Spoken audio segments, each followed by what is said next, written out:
All right, hi everyone. I hope you're doing well. So this video is the beginning of the second section of the class, and this is our last sort of general video where we talk about issues that are related to sort of the entire field of abnormal psychology. Starting in the next lecture video, we'll be focusing on specific groups of disorders. So we'll do anxiety disorders, mood disorders, etc. But in this video, we will be talking about issues related to assessment, diagnosis, and treatment. Of course, there are tons of topics that fall in this category, so we're going to do our best to hit the most important topics. But of course, if you have questions, please feel free to let me know. We will talk about the topic for Activity 4 in the video as well. Remember that I'm looking for your own original work, and I'm looking for a response that is at least 200 words long. So let me know if you have any questions or comments. Otherwise, we're going to go ahead and get started. Alright, so as I said, today we're going to be talking about issues that are related to assessment, diagnosis, and treatment. So first of all, when we're talking about assessment is collecting relevant information in an effort to reach a conclusion.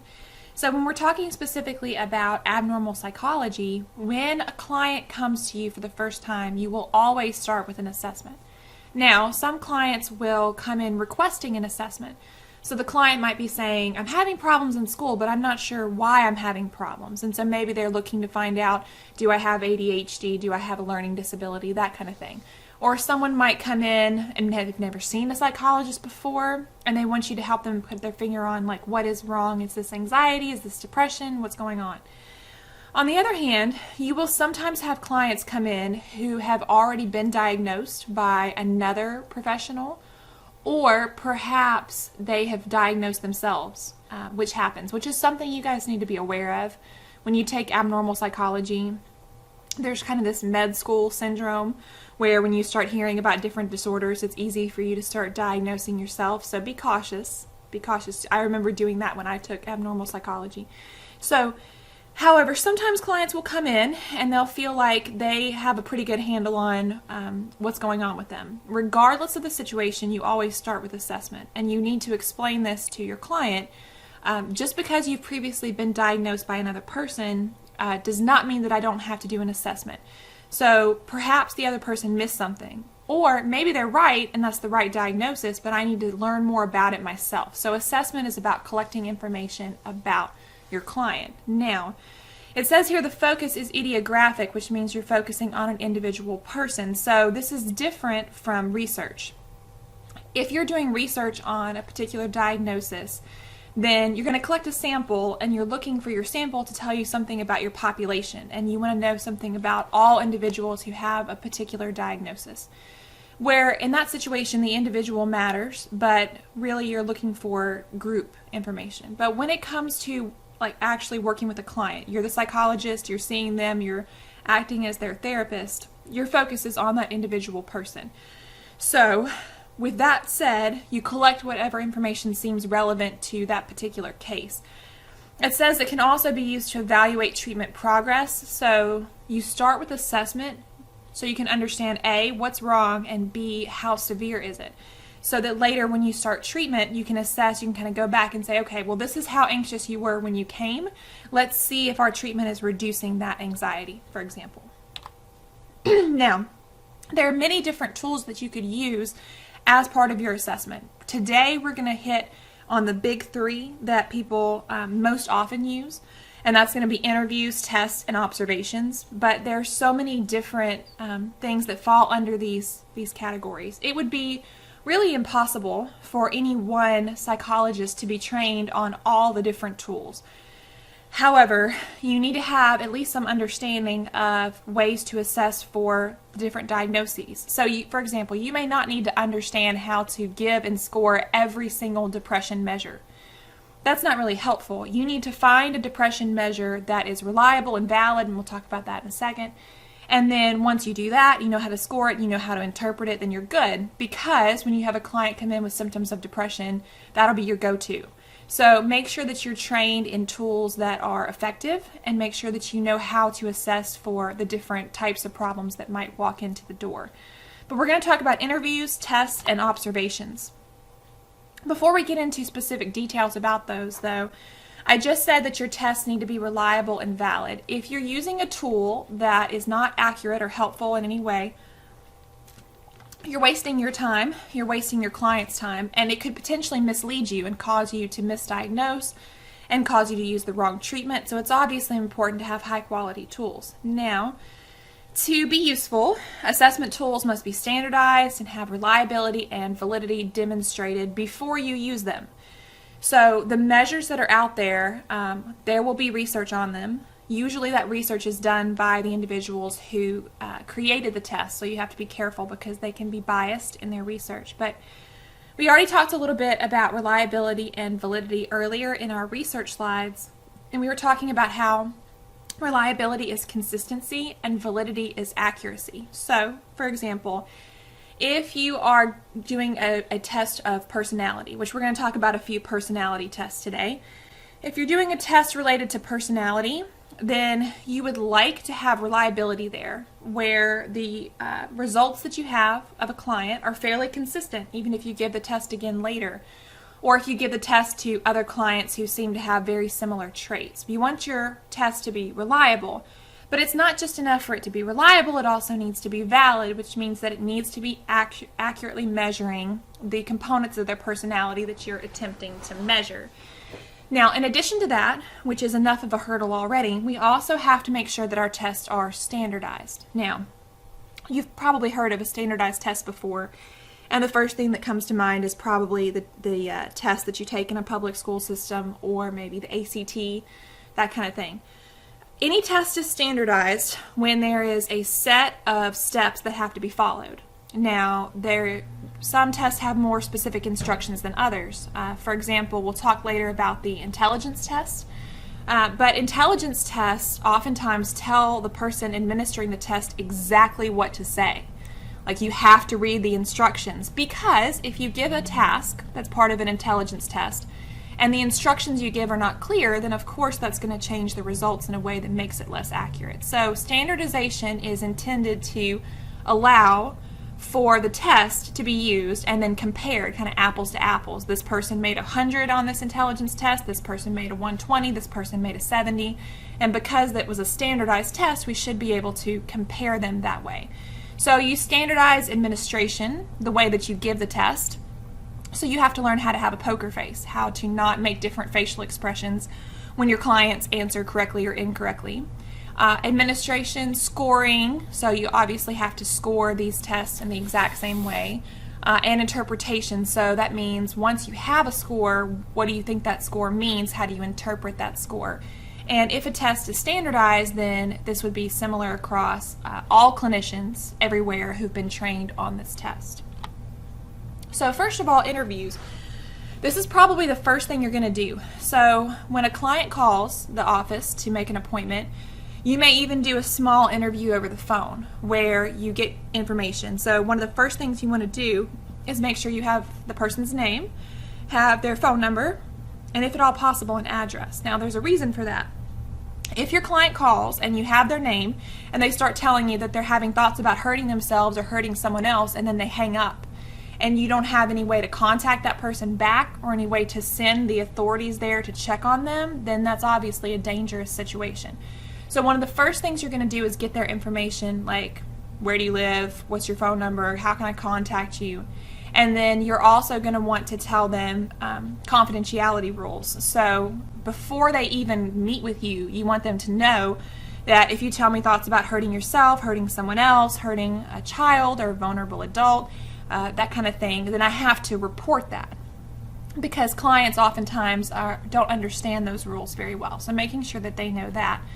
But in addition to that, once the client comes in, you're going to want to collect information. And now there are several different ways to do interviews.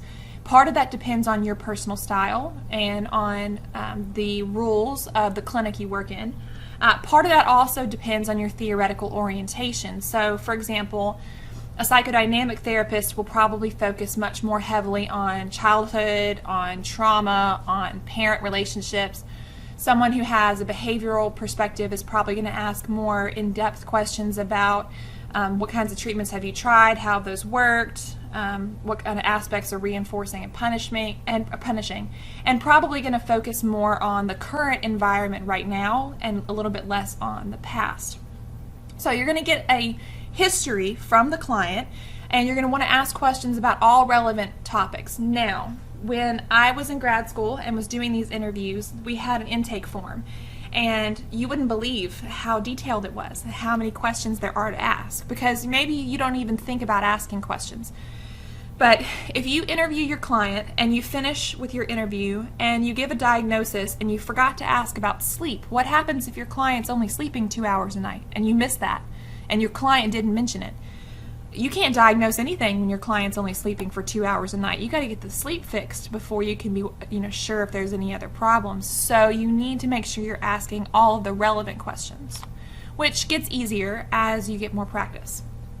Now, when it comes to interviews, there's a range here.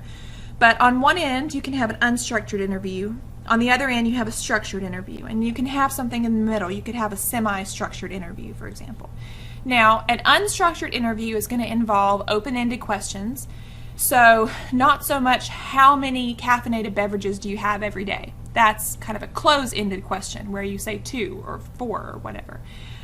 How many hours a night are you sleeping? That's kind of a closed-ended question. Or do you have many friends? That's a closed-ended question. But an open-ended question would be like, tell me about your caffeine use. Or tell me about your sleep. Or tell me about your friends. So you're giving the client a chance to tell you whatever they think is important about that topic. Also, with an unstructured interview, sometimes you can take it in several different directions. So if you feel like there's a particularly relevant issue that you need to follow up on, you can do that. On the other hand, with a structured interview, the clinicians ask prepared questions, kind of in whatever order seems to make sense to them at the time, maybe have this typed up ahead of time. And once they ask those questions, they may also include what's called a mental status exam, which is not a bad idea to include regardless of what the presenting problem is. So a mental status exam asks questions that can seem kind of odd to a person who doesn't need to have these questions asked to them. But unfortunately, you never know whether the client needs those or not. So a mental status exam is basically trying to help you gauge the cognitive functioning of the person at the time. So if you're maybe concerned that your client has some dementia, then part of this mental status exam might be asking them, so I'm going to, like in the middle of the interview, just randomly, I'm going to say 3 words, okay? Apple, ball, dog. Okay, you got that? Apple, ball, dog.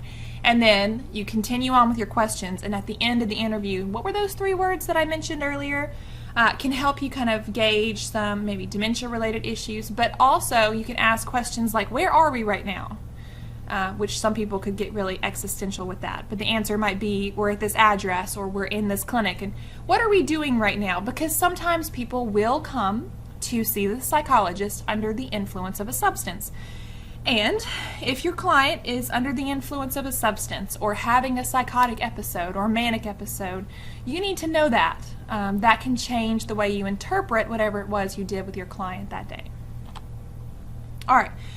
So clinical interviews can be more structured or less structured depending on your preference and your supervisor's preferences. Obviously, an interview is a good way to start. It gives you information and it helps you build rapport with a client. Client's probably expecting an interview. When you go in to see a psychologist, if they sit you down immediately with an iPad to start answering random questions and you never get to face-to-face talk to a person, you might kind of feel upset about that. However, clinical interviews do have their limitations. So first of all, they can lack validity. A person may go to a psychologist with the intention of misleading that psychologist for a plethora of reasons. And this will come up again when we talk about tests in a minute. It could be that a person wants to make themselves look like they're worse off than they really are because they're wanting to get accommodations or get medication or get out of something or whatever. But it could also be that a person wants to make themselves look better than they actually are, so healthier than they actually are. Maybe they don't want to admit the problems that they have. So obviously that's a problem, and that's something that we try to overcome, A, with our clinical detective skills, but B, also with our tests that we're going to talk about in a second. Also, the interviewers may be biased. So if you have a personal history with a particular kind of problem. For example, if you and the client have had a similar history, for example, if your client's been, wow, having a hard time talking today, guys. If your client has been traumatized and you have maybe been traumatized in a similar way, or if maybe there's just something about this person that you don't like, or something you do like, and so you become kind of overly attached, that kind of thing can really change the way you ask questions. And then finally, interviews may lack reliability, especially unstructured ones. And what I mean by that is that if you're just kind of going in whatever direction feels right to you at the time, without a specific list of questions, then you might have 10 different clinicians interview this person and come to 10 different conclusions because they were asking different kinds of questions. All right, so in addition to interviews, which interviews are probably the first step, tests would be probably the second step. So the interview gives you a direction. You have a general idea of what kinds of problems this person seems to be having. The test then allows you to gather information. You're going to want to use tests that have demonstrated reliability, demonstrated validity, and tests that have been standardized. So it says tests are devices for gathering information about a person's psychological functioning. So there are many different types of tests, but today we're going to touch on things like personality testing and intelligence testing. And if you go to grad school, and especially in clinical psychology or counseling, you'll learn how to use different tests. There are more than 500 clinical tests currently in use. Some of them have demonstrated more reliability and validity than others. You may have some choice in which tests you use, and then on the other hand, you may have to use whichever tests your supervisor wants you to use, or you may end up working in a school system where you have to use whatever testing the school has available. So we're going to start off by talking about personality testing, which personality is a difficult thing to define, and we are going to talk more about personality later in the semester when we talk about personality testing. And we talk specifically about testing for specific personality disorders, I should say. But today, when we're kind of generally touching on personality testing, there are two main types: projective tests and then more standardized tests. So first of all, with projective testing, as I said, the type of test you use is largely influenced by your theoretical orientation. And so projective testing is going to be used primarily by psychodynamic practitioners, although a different type of practitioner might use the projective test as kind of an extra measure, but would not use this as a primary measure. A projective test requires that clients interpret vague and ambiguous stimuli or follow open-ended instructions. So you'll see a couple of examples of this coming up. Basically, the idea, remember that a psychodynamic practitioner would believe that a person has unconscious conflicts that are causing psychological problems. Now, if your conflicts are unconscious, how can you possibly tell the clinician about it when you don't even understand it yourself? Well, the idea is that if you put up something vague and then you start asking this person questions about it, eventually they will project their internal conflicts onto what it is that they're looking at. So some of the most popular ones here, you see the Rorschach test, which is well known, I think. Thematic apperception test, sentence completion test, drawings. So basically something open-ended, and you have the person answer questions. So I have a couple of examples here. This is what a Rorschach ink blot might look like. Now, a few things to say about Rorschach. First of all, this is not actually one of the ink blots. The actual ink blots that are used in the test are supposed to be well guarded. There's a reason for that. If these get out on the internet where people can find them, then you could prepare for this test in advance, perhaps, and which happens. It's possible for a person to be trained to appear a certain way on a psychological test. But these are not the actuals. This is just an example. Now, some of the Rorschach ink blots are black and white, and then some of them involve color. And so what you would do is you would put up this picture and you would ask your client, what do you see in this picture? And the client would start maybe bouncing off a few different ideas of the things that they see. Now, a problem with projective testing, as you'll see on an upcoming slide, is that it's not very reliable and not very valid. Most of the research suggests this to be true. There is technically a scoring method here. The problem is that it's very difficult to know. If a person sees a butterfly or a bat or a wolf. What does that mean that you see a wolf in the picture? That kind of thing. How does that differentiate a typical person from a person who might be having psychological issues? What I will say about projective testing is that occasionally it's very helpful. I can give you kind of a joke or a comedic example of this. I don't know if you guys watch The Big Bang Theory, but they're a bunch of very intelligent individuals.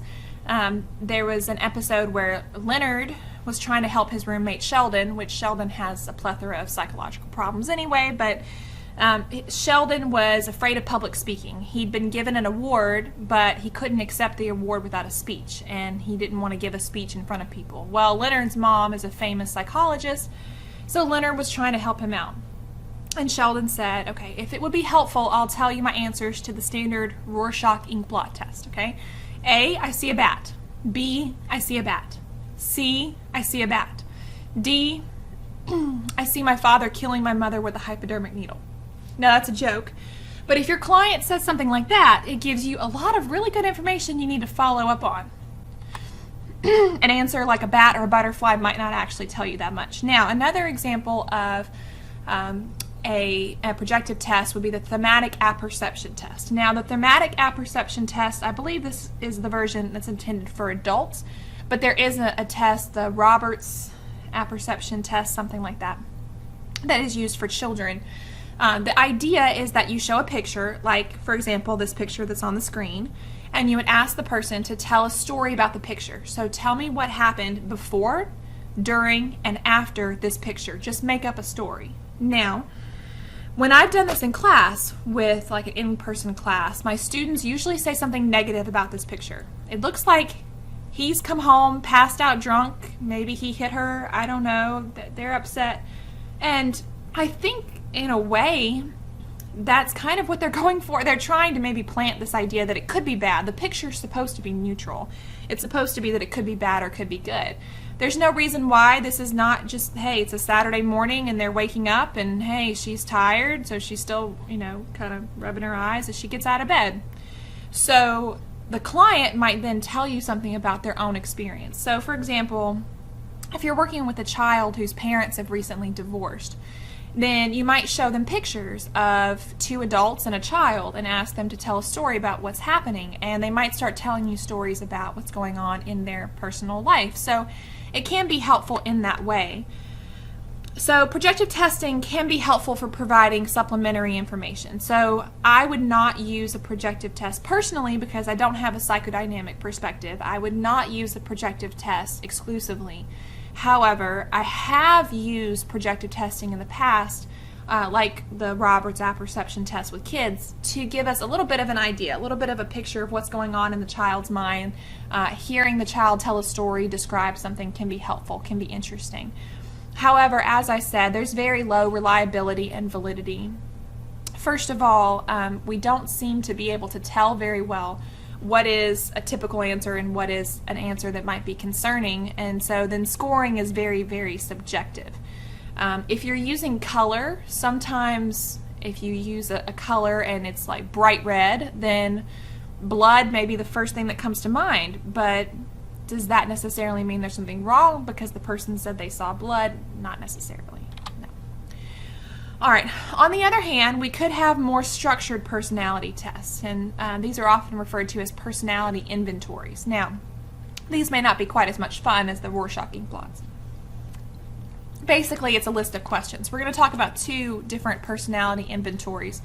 We're going to start off by talking about the MMPI, but a personality inventory asks questions that focus on behaviors, beliefs, and feelings, and it's usually based on self-response. So previously this was done on paper. You would hand a person like the test questions, and you have something that looks like a Scantron, and you bubble in your answers. More recently, though, we have better technology, and sometimes these are given on iPads, so you can just go through and like tap the answer that you want it to tap, which on the one hand is probably much less tedious, and obviously it's helpful for the clinician if the iPad can automatically score it for you. But I do think we could get in the habit of just tapping buttons and maybe not reading questions and that kind of thing as well. So the most widely used is the MMPI. You may have heard of this before. It stands for the Minnesota Multiphasic Personality Inventory. There is a version for adolescents, and then there are 2 adult versions. So what you need to know about tests is that they are often improved upon. So every few years they need to be redone, re-standardized, and so they'll come up with new versions. So the MMPI is probably due another version pretty soon. Now, why is it called the Minnesota Multiphasic Personality Inventory? Well, the MMPI-1, the sample they used to help them get their information so that they could compare later people who take the test, it came from individuals who were visiting family members who were in a hospital in Minnesota. Now, that's not great because you want a wide sample. So when you're trying to come up with a new test, once you have your test pretty much together, you give that test to as many people as possible, and that's your normative group. In other words, I've given this test to 1,000 people, so I know what kinds of answers people usually give, so that when you come in and take the test, your responses are compared to theirs. The problem is that if you only give the test to people who live in a small area, people who have, very similar experiences, then the test is really only valid for people who live in that area with similar experiences. So they did much better with the MMPI-2 of getting a better sample. But the MMPI, it's a list of true-false statements. So it might say something like, I enjoy spending time with my friends, and then you would put down true or false. So the MMPI is made up of 2 components, validity scales and clinical scales. Now, the validity scales are intended to catch a person who is not answering the test in the way that we ask them to. So there are a few different ways this could happen. As I mentioned earlier, sometimes people will be trying to make themselves look like they have more problems than they truly do. Or sometimes people will be trying to make it look like they have fewer problems than they truly do. So the validity scales could pick up on that. But they could also pick up on inconsistent questions. So if there was a question that you answered true to, and then later another very similar question and you answered false, then that would maybe show up in the results as maybe this person either A, is not telling the truth, or B, not paying attention. So if you just go through and randomly make Christmas trees on your Scantron, that's not helpful. And so the validity scales help us pick up on that. And then the clinical scales are the actual questions that help us measure psychological problems. Now, you don't need to know any great detail about each one of these, but these are the types of things that are measured on the MMPI-2. You'll see this contrasted with the types of things that are measured on the other measure we're going to talk about in a second. The clinical scales here, so you'll see some issues that could be psychological or could be physical, things like hypochondriasis or hysteria. We'll come back to the history of hysteria later in the class when we talk about somatic disorders. Depression, psychopathic deviant, so maybe some antisocial, something going on here. Masculinity, femininity, paranoia. There's a list here of psychological problems that probably at the time that the MMPI was created were considered some of the more serious issues, or the ones that psychologists wanted help with identifying. What I will say is that when you look through this list, you're not going to find everything, right? Psychasthenia is going to be related to anxiety, that maybe anxiety disorders, but you don't see anything on here about, for example, eating disorders. There's not a whole lot on here about physical health related issues. That there are some things that are not going to be covered on the MMPI. And that's going to be one of the drawbacks you'll see down here. So the benefits of the MMPI, it's cost effective. So it's a piece of paper or a few minutes on an iPad. Reliability and validity have been demonstrated, especially with the MMPI-2. We did a better job with our sample, or our norm referenced group, with the MMPI-2. It's pretty simple to administer, and once you've been trained on it, it's pretty easy to score as well. And of course, if you have the technology, the software, it's very easy to score it on an iPad. And there are some questions in place to catch a person who is lying or just not paying attention. On the other hand, it is possible for a person to fake and personality inventory, MMPI-2, is an example of that. It is possible to fake that. And also, because it's self-report, you may not have a lot of information about whether or not it's true. Like if your client writes down that they are seeing things that other people are not seeing, it's hard to corroborate that with any other evidence. That's just their personal experience. When they're telling you about their emotions, that's really self-report. There's no other way to get that information. But a person could be lying to you, or just maybe misunderstanding their own emotions as well, which we all do from time to time. It's also very long. 567 items. That's a lot of true-false questions to answer, even on an iPad. And despite the fact that it is very long, as I said, there are still some issues that are not included. Plus, it does require a certain level of reading ability. And so you would want to screen for that. Try to check the level of reading to make sure that it doesn't stress out your client too much to take it. All right, so when I was in grad school, I was trained on the MMPI. I was also trained on the PAI, which, if I'm going to be honest, I like the PAI a little bit better. The PAI is a little bit newer, for one thing. A couple of different things that I like about the PAI, which is very similar to the MMPI, but it allows for some variations in your answers. So the MMPI was true-false, but the PAI is false, slightly true, mainly true, or very true. So if it asks a question about, do you enjoy spending time with your friends? Maybe you're thinking to yourself, well, not always, but most of the time. So maybe you put mainly true. Versus on an MMPI where you're forced to say true or false. So you have some options here about what you answer. Also, in addition to validity and clinical symptoms, which were included on the MMPI, the PAI also includes a treatment rejection scale, which helps you tell if a person is not interested in getting help. It includes questions about, like, does this person have a warm personality or more like a cold, kind of cut off from other people? So it gives you some questions about personality, some about treatment attitude. It also includes substance use, which is not something that was included on the MMPI. So in addition to the clinical scales that you see here, the PAI also has validity scales, like we talked about with the MMPI. So the PAI is going to have these major scales, and then each scale will be made up of subscales. So like, for example, with depression is the scale, but there'll also be subscales that measure physical symptoms of depression, like fatigue, or it might ask emotional symptoms of depression, feeling sad, or maybe motivational, like do you still go to work, are you still getting out of bed, that kind of thing. So several different aspects are included in each one of these scales.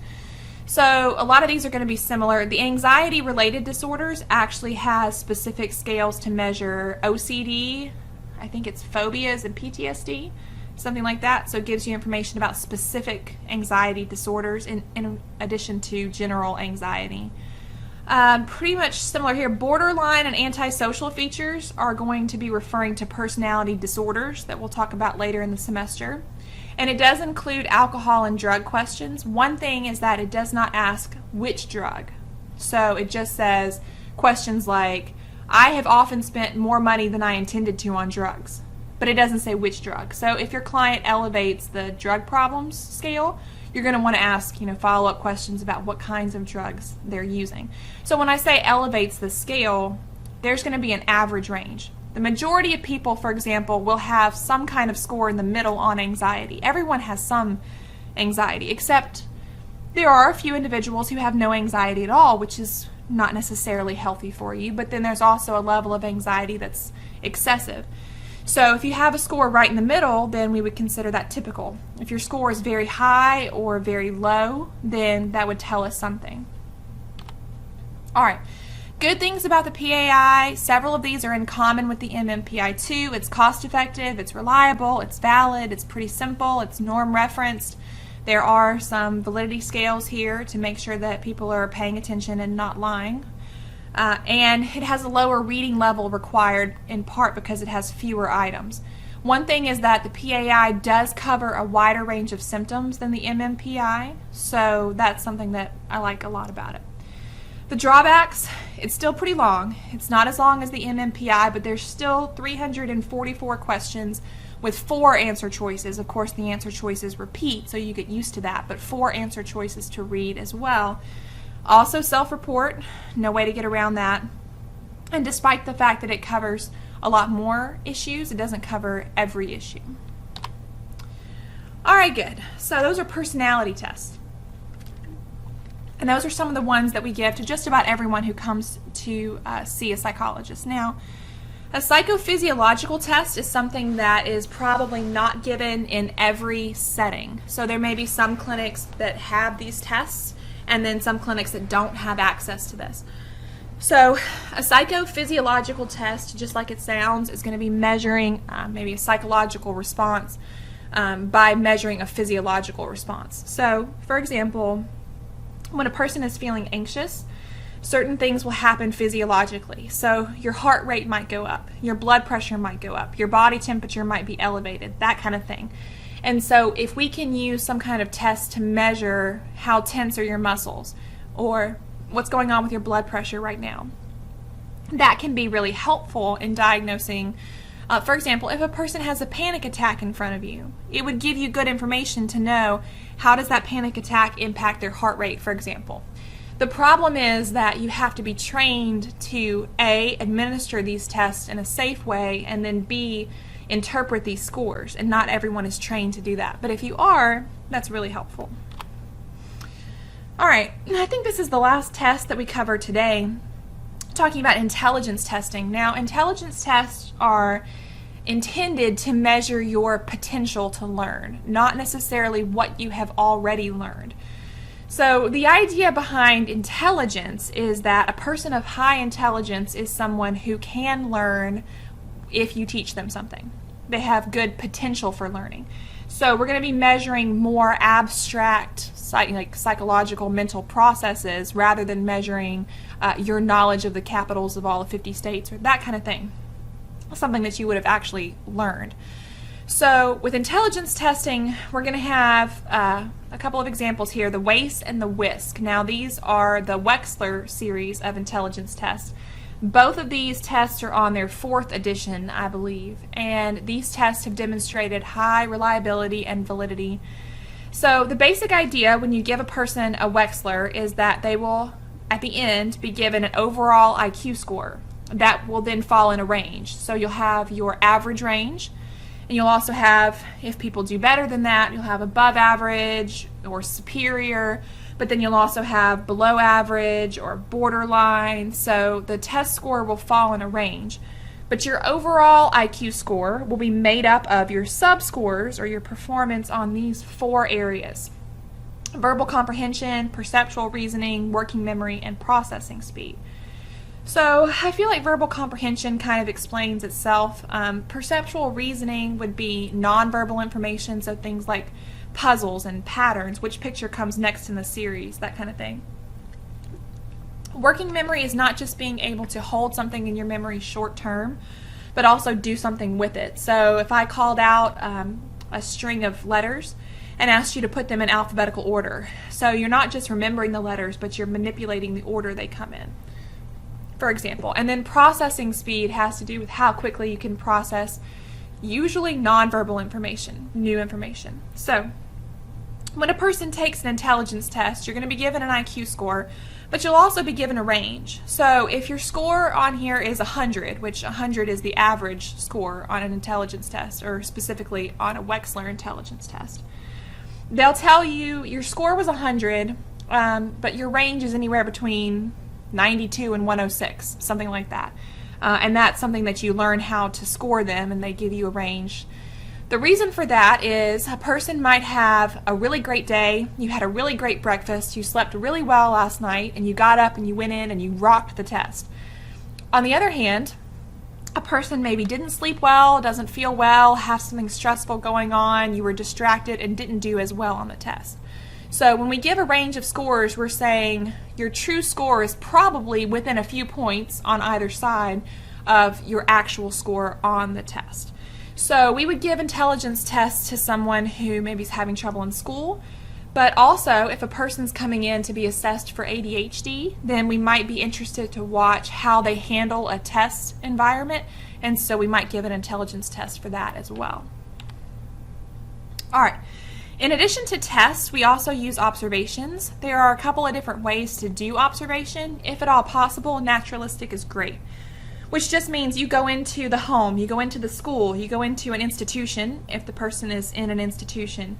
Now, obviously, you have to get permission to do this. So, for example, if you want to observe a child in the classroom, you're going to need several layers of permission. You're going to need the parent's permission. You're going to need the principal's permission. You may need, depending on the situation, the teacher's permission or even the parents of the other kids in the room. So make sure you ask your supervisor before you show up to observe. But you see someone in their natural environment and primarily focusing on their interactions with other people, or maybe if you're in a classroom, you're watching how does this child approach their math class, that kind of thing. Now, if possible, it's always helpful to have multiple observers because you might miss something, you might fall asleep, or you might be biased, and so your perspective on what is abnormal might be different from another person's. Of course, the more people you send, the more obvious it is, and the more it impacts the child. So you have to try to balance that, or the client, which is not always a child. Now, we can't always do naturalistic observation. Sometimes we can't get permission to go into the school or the home.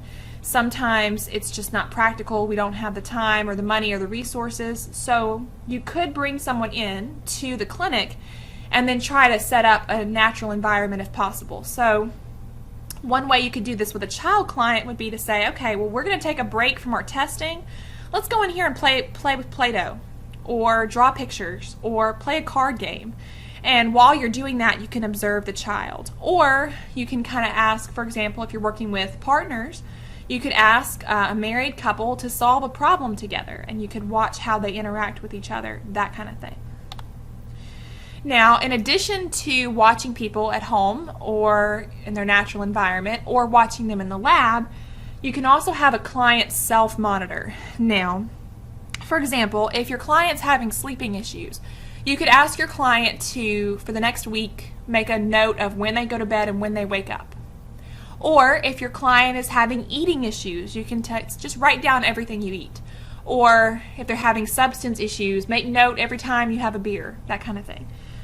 Now, of course, there's some problems with self-monitoring. People don't always tell the truth. And just monitoring a behavior will change it a little bit. If you start doing this yourself, you start writing down when you go to bed and when you wake up, it'll change a little bit just because you're paying attention to it. So it may not be 100% accurate, but it does help you get some good information that you probably couldn't get otherwise. How are you, as the psychologist, going to know when your client goes to bed, unless your client tells you that? All right, so today we're talking about assessment, we're talking about treatment, we're talking about diagnosis. So your activity 4, asks, imagine that you're a clinical psychologist and you suspect that your client has an alcohol problem. How would you collect information? So the whole first part of this lecture video is about how to get information. So do you do interviews? If so, what kind of interview and who do you interview? Do you do tests? What kind of tests would you use? Do you do observation? Go to the bar with your client? Do you have the client self-monitor? That kind of thing. So I want you to be thinking about ways to get information about alcohol problems. I also, because today's lecture, as we're about to kind of continue on, has to do with diagnosis, I also want you to consider what would you have to think about before you give your client an alcohol a use issue diagnosis. Later we will have a substance use lecture, but right now I want you to be thinking about how will my client respond if I give this diagnosis? Am I biased about what I think is okay and not okay when it comes to alcohol? I want you to consider when you might and when you might not give a diagnosis here. All right? Good. So we talked about assessment, talking a little bit now about diagnosis, which is usually the next step after assessment. So once you get the assessment data, you've done your interviews, you've done your tests, you've done your observation, then you're going to try to put together a clinical picture, which is going to be impacted by your personal experience and your personal preference as far as theoretical orientation goes. There are some diagnoses that, for example, a cognitively minded individual might use more than a behaviorally minded individual, more than a psychodynamic individual. So you're going to try to come up with a diagnosis. Now, when you come up with a diagnosis, that is you saying this person's psychological problems, A, are severe enough to constitute a disorder, and B, they most closely resemble this particular disorder. So in order to do that, we need a classification system. We need a list of all the possible diagnoses, and each diagnosis has to have information about when it is appropriate to give that diagnosis. And we have that in the DSM. So the DSM, which stands for the Diagnostic and Statistical Manual of Mental Disorders, is currently on its 5th version. I think the 5th version came out in maybe 2013, something like that. So it lists roughly 500 disorders. Some disorders are very common, some disorders are very rare. Some disorders listed will be like maybe you might consider them more medical, physical issues, but then again that depends on your orientation, if you have more of a biological orientation, that kind of thing. For each one of these diagnoses, it will list criteria that have to be met. So it might say, in order to get this diagnosis, you need 5 of the following symptoms. In addition to that, it will include clinical features and related features. So, for example, it might say this disorder is diagnosed much more often in men than it is in women.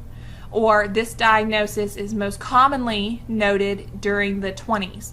Now, that doesn't mean that it's inappropriate to give this diagnosis to a person who is not listed in those related features, but it's intended to give you a little bit of information about the research on the different disorders. Now, the DSM-5 is put together.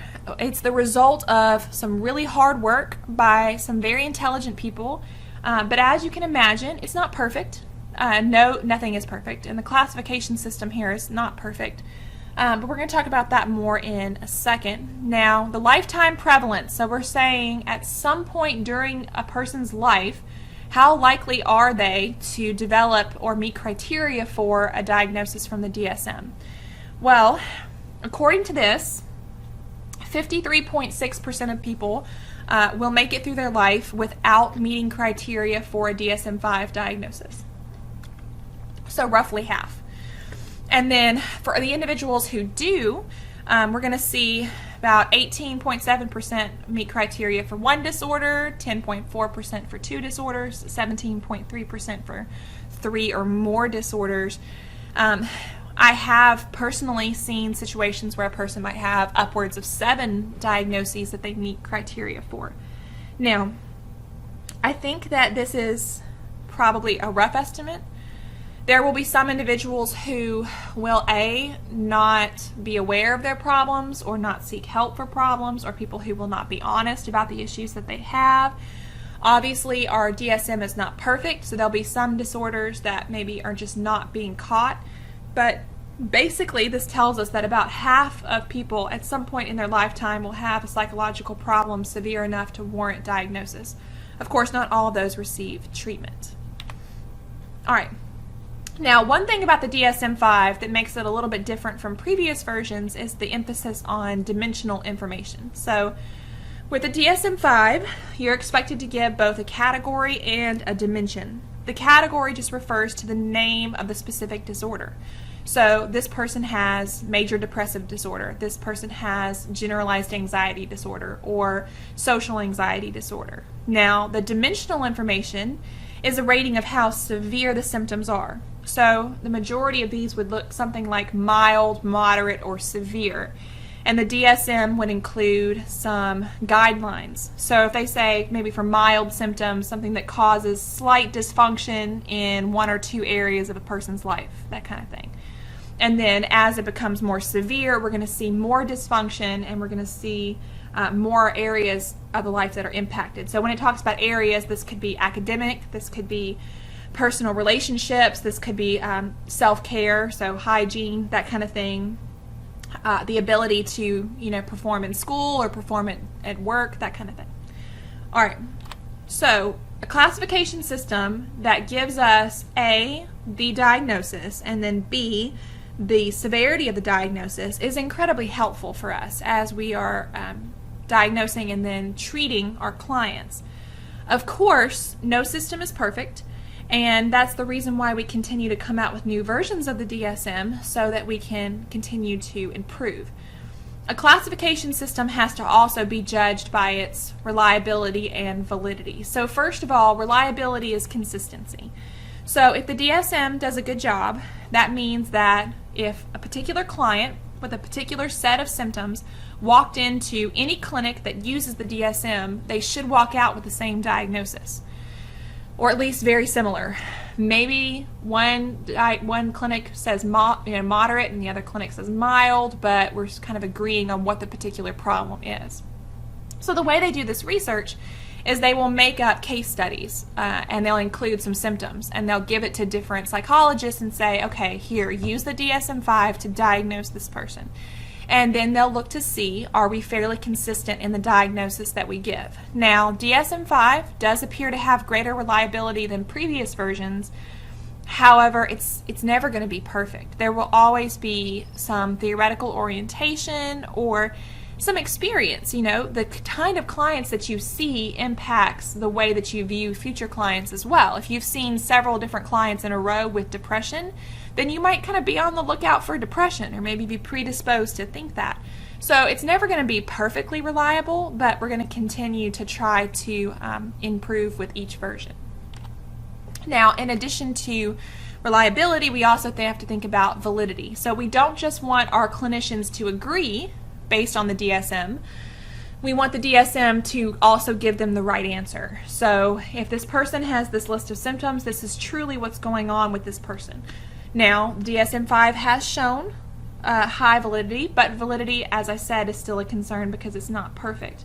One thing they use here is predictive validity. So predictive validity is a type of validity where you're saying, okay, if I'm accurately measuring what's going on, I can make a prediction about the future based on that. So if I have this accurate prediction of this person's diagnosis, I should be able to make a prediction about how this person will respond to this treatment, or how this person will progress, whether their symptoms get better or worse. So predictive validity tells us that the DSM-5 is doing a pretty good job, but it's certainly far from perfect. There are a few examples here of ways that DSM-5 changed from the previous version. Now, the version before this one was DSM-4 text revision, because DSM-4 had a couple little things that needed to be changed. So we had DSM-4, and then we had DSM-4 TR, or text revision. So now we're on DSM-5. DSM-5 changed a few things. There are several, but there are a few that really stuck out. First of all, and you'll see this more when we talk later about disorders of childhood and adolescence, they changed the way we categorize autism. So previously, there was a category of pervasive developmental disorders, and then within that category there were several different options where a person might be diagnosed with autistic disorder or Asperger's disorder or syndrome, and a few other options there as well. The DSM-5 has kind of combined these together under the autism spectrum disorder umbrella, which means that a person would get the autism spectrum disorder diagnosis, and then based on their severity, they might get mild, moderate, or severe. So what was previously thought of as Asperger's syndrome might now be categorized as autism spectrum disorder mild. But we'll talk more about this when we get to that later lecture. Also, OCD is being conceptualized differently. We are still going to cover OCD in the anxiety disorders lecture, which is actually our next lecture video. But OCD has been conceptualized as being related to anxiety, but not specifically an anxiety disorder. It's being grouped together more based on the compulsion, which we'll talk more about this when we get to the anxiety disorder lecture, but basically saying the person can't stop their thinking or whatever behavior they're doing, and so it's more compulsive, things like hoarding, hair pulling, that kind of thing, but we'll get there. And then also PTSD is also being conceptualized as being different from the anxiety disorders, as obviously similar to and related to the anxiety disorders, but being viewed differently because the source of the anxiety is definitely more external than internal. So those are just a few examples of ways that the DSM-5 has changed things up. We'll probably have some more come up throughout the semester. So, diagnosis and labeling. We do our assessment, we get our diagnosis, then what happens? Well, the idea behind giving a diagnosis is that if we did not give a diagnosis, practically speaking, we couldn't file insurance, so that's a problem. Also, clients want to know what's wrong. Usually, when you go to the doctor, you go to a psychologist, you want to know what's wrong. Also, it helps drive our research. So if I have a client who has, OCD, then I want to be able to do research on what treatments have worked for other people who have OCD. And so for those purposes, diagnosis is helpful. The problem is that, first of all, misdiagnosis is an issue. If you misdiagnose someone, then you might give them the wrong treatment, and that could be potentially dangerous. So imagine, for example, that you have a client who has bipolar disorder, which would be depression plus mania. Okay, imagine that the client came in and they were depressed at the moment, and you didn't ask them about mania. Then the medication you give them would be different, and we'll talk about how that can cause problems later. So misdiagnosis is a concern. Also, a self-fulfilling prophecy. There's a lot of stigma associated with psychological health, which is unfortunate and is something that I think anyone interested in psychology should make a goal of trying to reduce. But sometimes if you give a client a label, they feel like that is who they are, and it changes the way they think of themselves. So a person might then internalize that label and maybe give up hope of being able to do something about it. So there are some therapists, especially behaviorists and others, who feel like we should just stop giving a diagnosis.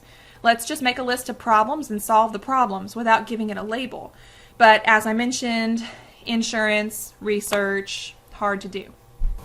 So then once we have a diagnosis, we're going to start making treatment decisions. Now, our treatment decisions are going to begin with the assessment information. So the tests, the interviews, what we've gathered during our assessment portion, and then we're also going to include a few other things that help us make a decision about what kind of treatment is best. Now, there are a few things listed here. It talks about the therapist's theoretical orientation.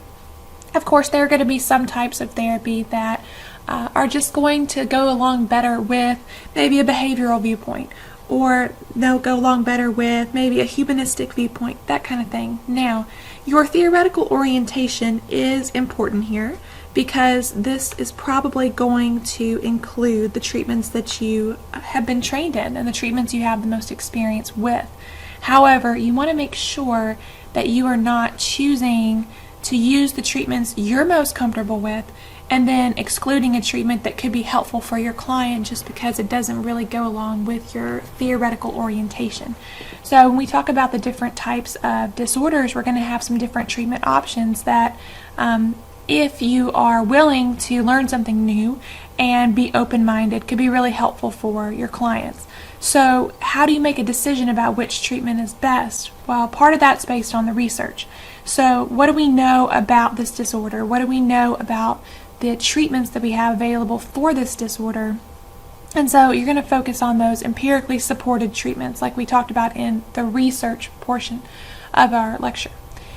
Having said that, though, in addition to what the clinician thinks is best, we also have to consider what the client wants. So it may be a situation where you say, okay, these are our options for treatment. Which one of these sounds best to you? Which one of these would you be most comfortable with? An example that comes to mind here is treating phobias. So we're going to talk about anxiety disorders in the next lecture video. There are several different options for treating phobias, but some of them are much more intense than others. And so it helps build rapport, and I think it's good for your client to play a role in making decisions about which treatment is best.